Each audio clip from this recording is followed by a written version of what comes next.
kita memperkenalkan puisi dengan media baru, atau bukan media baru ya, media yang lain atau media yang lebih gampang untuk diterima. Karena puisi sendiri agak susah diterima oleh siswa, atau guru-guru susah juga mengajarkan puisi atau membawa siswa itu agar suka dengan puisi. Nah, dengan secara musikalisasi puisi, dia paling tidak tertarik dengan puisi. Kita keliling ke sekolah atau diundang di sekolah atau pertunjukan-pertunjukan dimanapun, di desa pun juga iya, di pernikahan pun juga iya. Jadi semua pokoknya bagaimana puisi itu dikenal semua kalangan.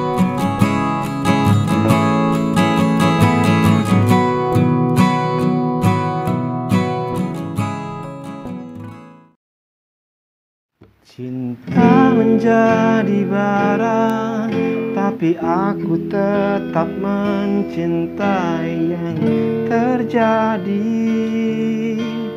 untuk menambah luka dan kesepian setelah ini.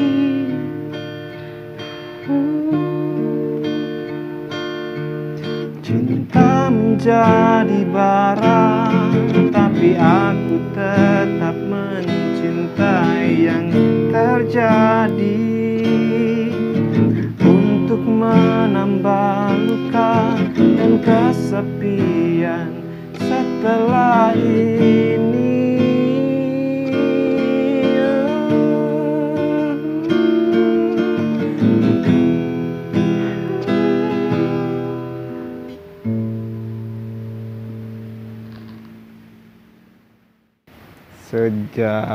Sejak ke Jogja dan sejak tidak ada komunitas di kampus tentang puisi, maka yang ada hanya anak-anak yang suka bermain musik.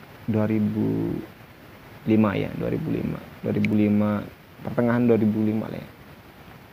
Yang ada hanya anak-anak yang bermain musik. Nah, maka mau tidak mau, karena tidak ada komunitas yang memadai tentang puisi, musiklah yang menjadi alat untuk menyambungkan ke cita-cita ingin jadi penulis sebagai penulis puisi. Nah, muncullah musikalisasi puisi. Baru membentuk tim dengan teman-teman seangkatan. Begitu awal mulanya, dengan nama KONI.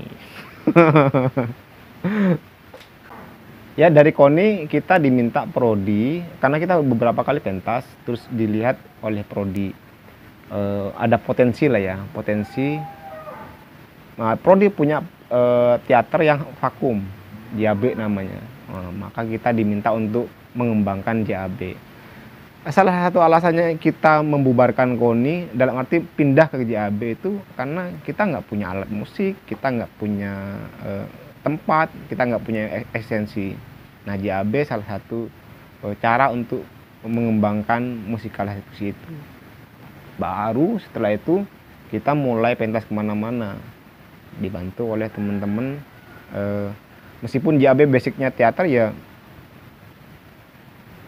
kita akhirnya belajar banyak bagaimana musik itu tidak hanya musik band yang kita ketahui waktu itu, rock, alternatif dan yang lainnya.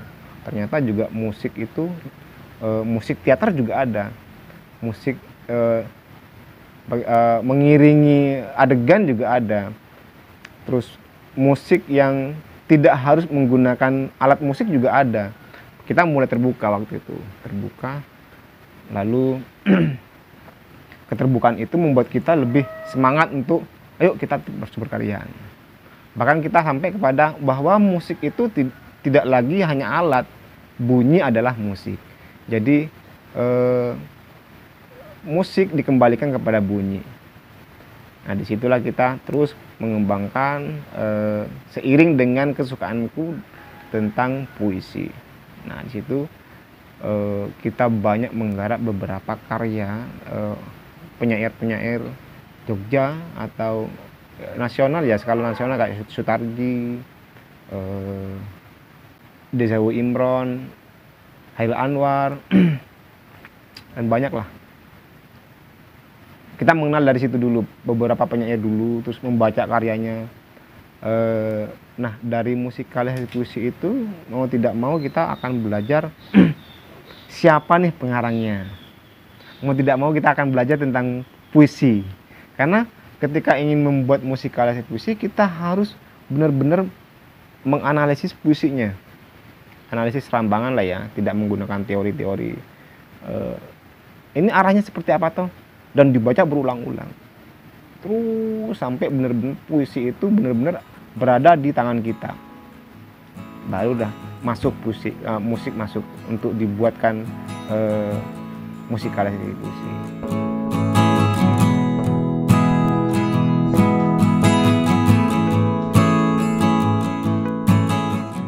Ya, akhirnya kita membentuk tim sekaligus membentuk manajer. Nah, dari manajer ini dia paling tidak promosi lah ya kalau sekarang, mempromosikan, memberitahukan bahwa kita punya tim dan yang lainnya.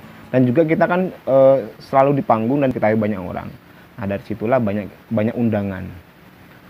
Tidak hanya dari Wade, kita juga keluar. Nanti akan masuk ketemu dengan Asarkem. Nah, itu salah satu musikalisasi puisi atau musik puisi ya, saingan kita waktu itu. Jadi saingan beratnya lah UNJ ya. UNJ UAD. Disitulah karena ada gesekan maka kita dibicarakan, karena ada pembicaraan itu kita dikenal, kita tahu. Karena kita dikenal, kita akhirnya terus membuat progres. Akhirnya kita membuat sebuah album pertama Tanah Air Mata kalau nggak salah. Baru album kedua Rindu Tak Terucap. Terus album ketiga apa ya? Album ketiga, ada Kabarkan Padaku, belum jadi tapi. Iya, ya. Kita teater JAB bukan musikalisasi puisi sebenarnya. Jadi ini teater yang dia basicnya adalah panggung teater drama lah ya. Kita tidak melulu mentas untuk musikalisasi puisi, tapi juga pentas drama. Maka muncullah selanjutnya kita membuat opera ya, kalau di Eropa itu drama musikal ya, menggabungkan antara musik, tari, sama keaktoran. Nah, disitulah kita mencoba untuk membuat sesuatu yang itu tidak apa ya.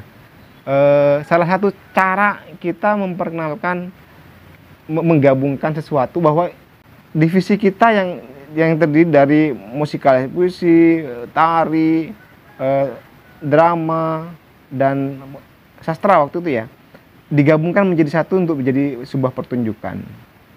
Nah,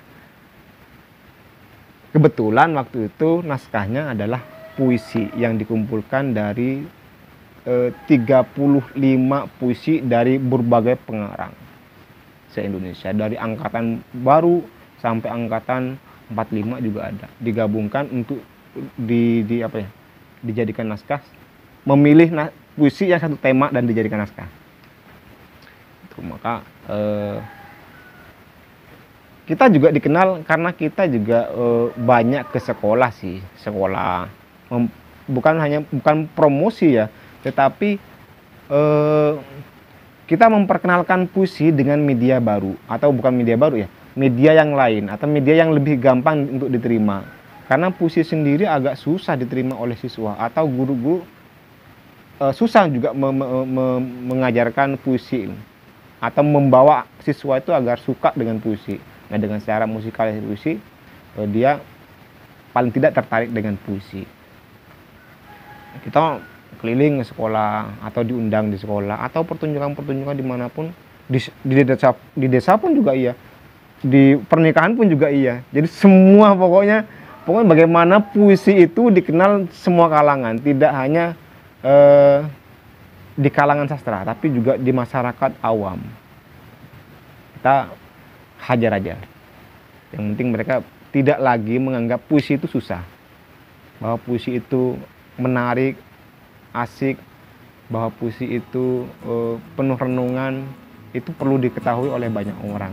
Puisi bukan alat laki-laki untuk menggembali perempuan. Nah, gitu.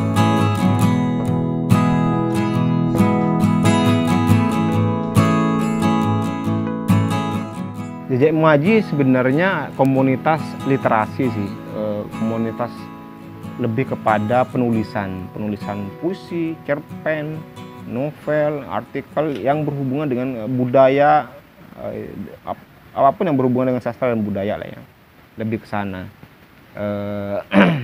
Karena juga banyak anggota yang menuliskan puisi, mereka yang terdiri dari anak-anak yang bukan jurusannya adalah sastra, atau mereka yang awam dengan puisi tapi suka dengan puisi. Nah, salah satu untuk mempertahankannya adalah bagaimana puisi itu juga diolah, tidak hanya berada di teks tapi juga dimasukin, dibuat menjadi musikalisasi puisi.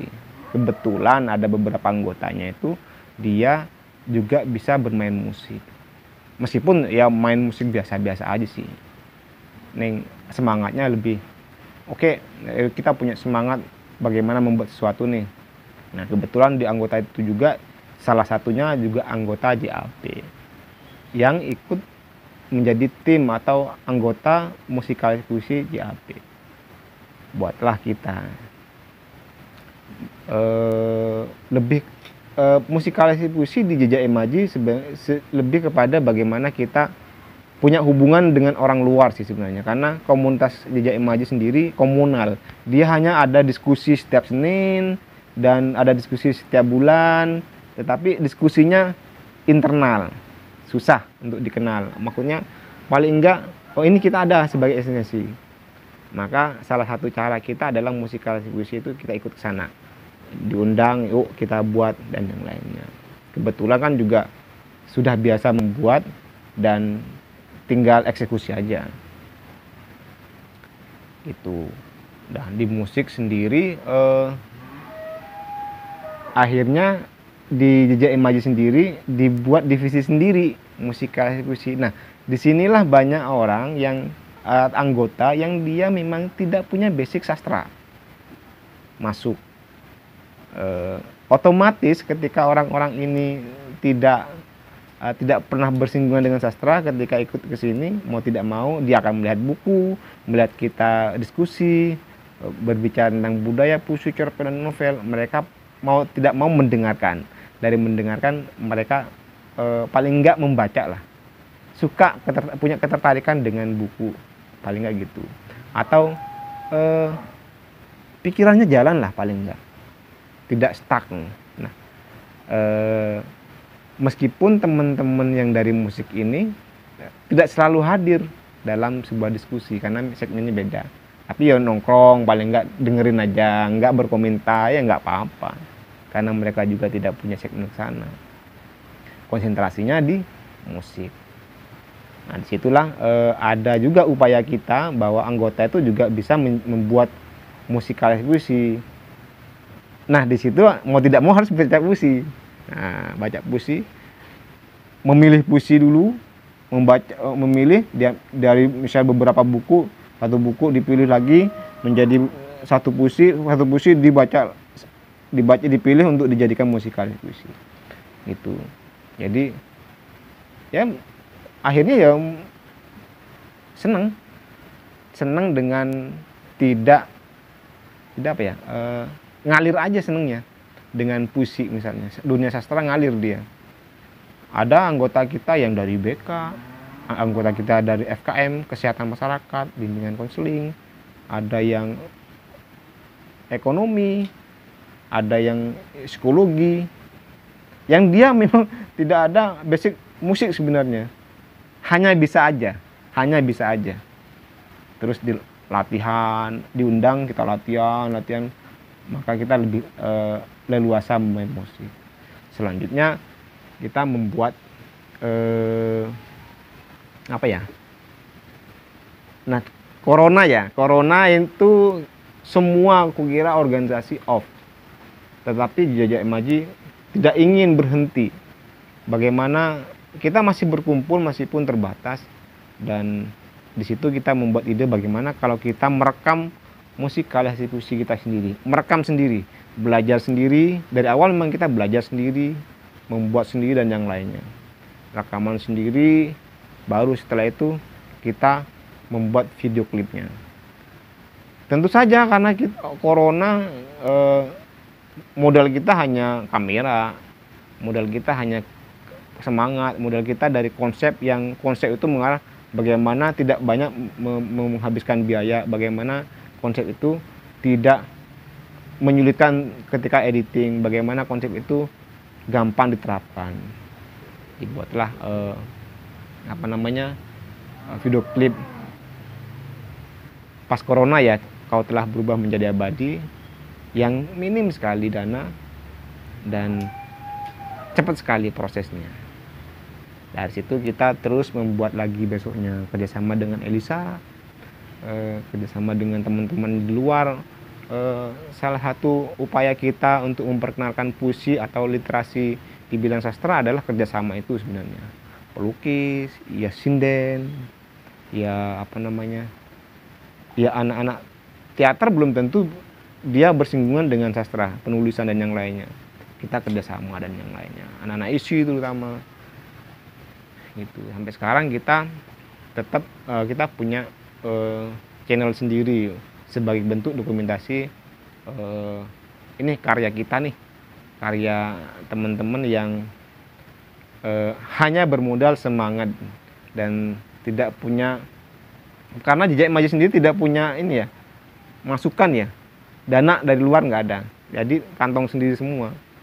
Apa-apa kita buat sendiri, apa yang kita lihat itulah yang kita buat. Bagaimana caranya membuat sesuatu itu tidak membutuhkan banyak biaya. Biaya itu menghambat kita untuk berproses. Makanya kita mencari, ayo apa yang kita lihat ini yang kita olah agar tetap jalan. Apa yang bisa kita lakukan itu yang kita lakukan. Yang penting kita tidak punya dana terus mandek, enggak. Kita tetap harus bergerak pelan-pelan ya, nggak apa-apa. Yang penting nurani itu tetap hidup.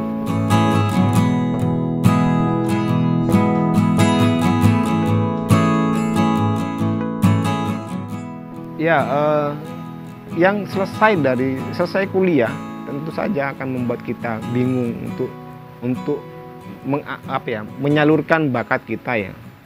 Maka jalan yang paling efektif itu kita membuat sesuatu, membuat sendiri.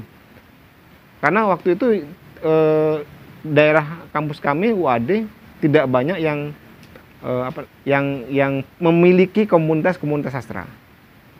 Maka orang-orang liar ini ketemulah di angkringan, ketemulah di kos. Pertemuan itu merencanakan suatu, baru kita membuat, dibawalah ke sini. Nah, karena kita arahnya adalah penulisan, maka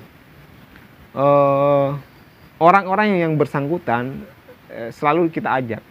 Kita juga hadir dalam acara beberapa diskusi di kampus, entah itu di UAD, UNY, UGM, atau dimanapun lah.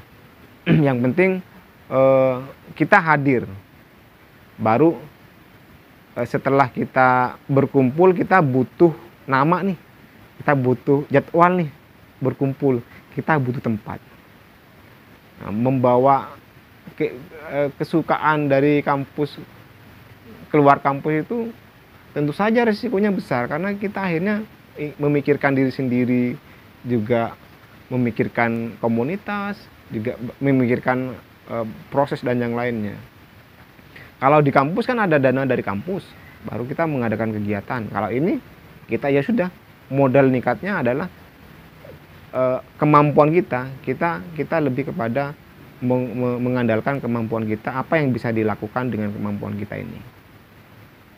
Apa yang kita miliki, apa yang dimiliki teman-teman, kita gabungkan, ya kita lakukan sesuatu agar tetap bergerak. Lepas dari itu memang kita juga gencar menulis ke media, terutama media cetak. Harapannya jelas media cetak tentu saja ketika dimuat ada honornya. Honor itulah yang bagi kita yang masih luntang-lantung ya, belum banyak yang bekerja, untuk dijadikan asupan gizi kita.